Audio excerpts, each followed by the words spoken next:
योगी जी, हमारे अंग्रेजी के जो मित्र हैं मीडिया में और खास करके विदेशी एजेंसियों में जो बैठे हुए हैं, क्योंकि मैं एक एनालिसिस कर रहा था भारत के अन्य भाषा भाषियों में हुआ महाकुंभ का कवरेज और विदेशी, और उनका आपके प्रति विशेष प्रेम है विदेशी मीडिया का, तो वो कभी सैफरन क्लैड कहते हैं, कभी the person behind Ram Janmabhoomi movement कहते हैं, प्रोडक्ट ऑफ राम जन्मभूमि।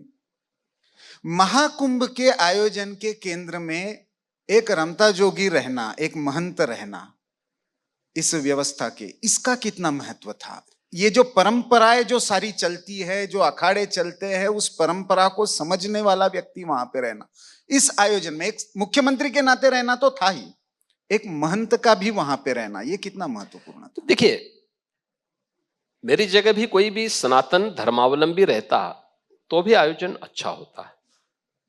इसलिए अच्छा होता कि सनातन धर्म के प्रति श्रद्धा और आस्था का भाव होना आवश्यक है।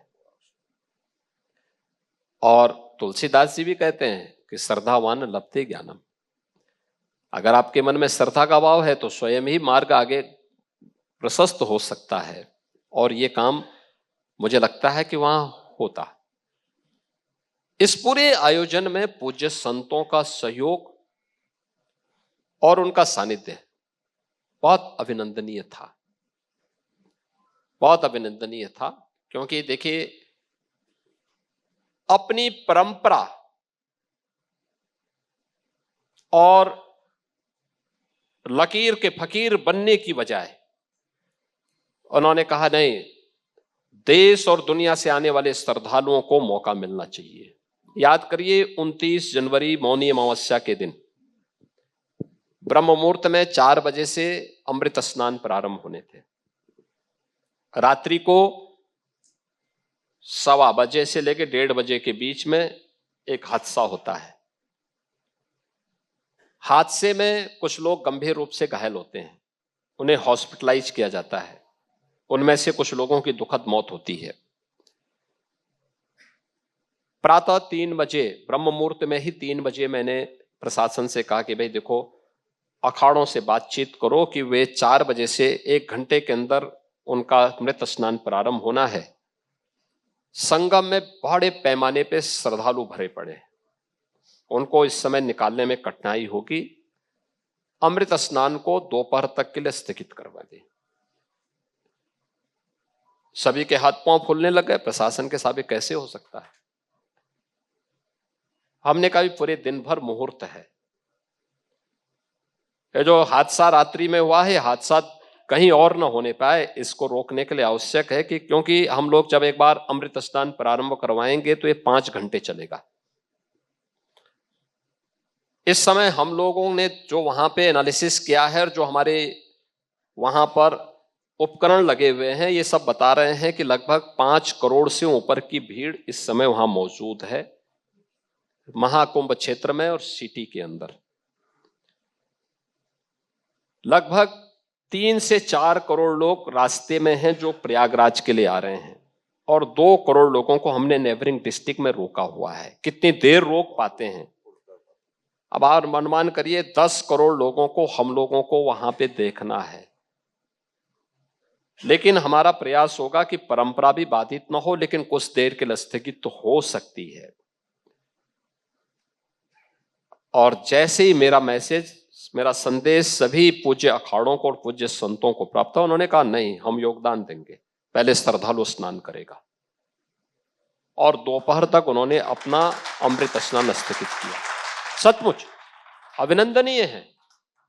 उन लोगों के लिए एक सबक है जो कहते हैं हमेशा लकीर का फकीर बन करके जबरदस्ती कहीं सड़क पे बैठ जाते हैं, कहीं किसी रेलवे स्टेशन पर, कहीं किसी अन्य स्थलों पर जाकर के इबादत की दुहाई देते हैं। उन लोगों के लिए एक सबक है कि हां, व्यापक जनहित में ये निर्णय सामूहिक रूप से आगे बढ़ाए जा सकते हैं। और परंपरा भी बाधित नहीं हुई, और कितना स्मूथली उसके बाद स्नान हुआ। श्रद्धालु स्नान किए 12 बजे, जब संगम नोच खाली हुआ, हमने मैसेज भिजवाया अखाड़ों ने फिर भी मुझे कहा कि नहीं, आप एक बार देख लें, अगर कुछ श्रद्धालु और बच्चे हों तो उनको पहले स्नान हो जाए, फिर हम लोग को कर लेंगे। मैंने कहा नहीं, आप तैयारी करिए, हम तब तक स्नान करवा रहे हैं। और ठीक 2 बजे के बाद से फिर सभी 13 अखाड़ों ने और अन्य पूज्य आचार्यों ने स्नान किया। ये होती है सनातन धर्म के प्रति श्रद्धा का भाव, देश के प्रति एक भारत श्रेष्ठ भारत का भाव। हम अपने व्यक्तिगत स्वार्थों से ऊपर उठ करके परमार्थ के लिए काम कर रहे हैं, लोक कल्याण के लिए काम कर रहे हैं।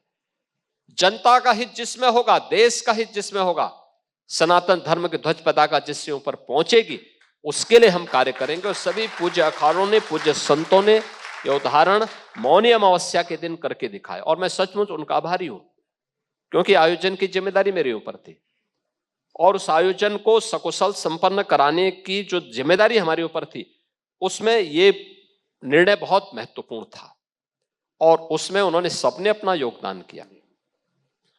ये औरों के लिए उदाहरण है जो टिप्पणी करते हैं हमारे पूज्य संतों पर, तो ये संवाद का परिणाम है।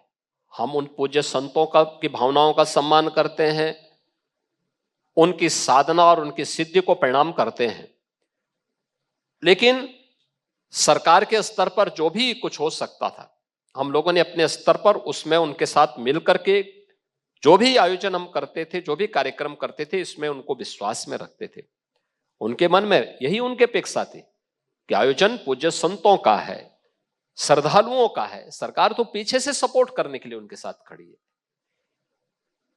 मैंने पहले दिन ही कहा था, मैंने कहा भी देखो, ये हम अपनी नैतिक जिम्मेदारियों का निर्वहन करने के लिए आए हैं। ये इंफ्रास्ट्रक्चर देना, ये सब व्यवस्था करना, पेंटून ब्रिज देना, चेकर्ड प्लेट देना, टेंटेस देना, पेयजल की व्यवस्था करना, स्ट्रीट लाइट देना, ये सब हम लोग कर रहे हैं इसलिए क्योंकि हमारी जिम्मेदारी है। लेकिन आयोजक भी और इस आयोजन को सफल बनाने की जिम्मेदारी तो पूज्य संतों के पास है, अखाड़ों के पास है और श्रद्धालुओं के पास है। संतों को नेतृत्व देना है, श्रद्धालु उसका अनुसरण करेगा और सरकार उसको फॉलो करेगी कि हाँ ये चीजें होनी है, उसको फॉलो अप करने का काम सरकार करेगी। और मुझे अच्छा लगा कि उन्होंने इस जिम्मेदारी का निर्वहन पूरी प्रतिबद्धता के साथ किया। जब भी हम सहयोग मांगते थे, वे लोग सहयोग करते थे, हर प्रकार का सहयोग करते थे। तो मेरे भगवा बाना का यह लाभ तो हुआ कि संतगण भी सहयोग करते थे।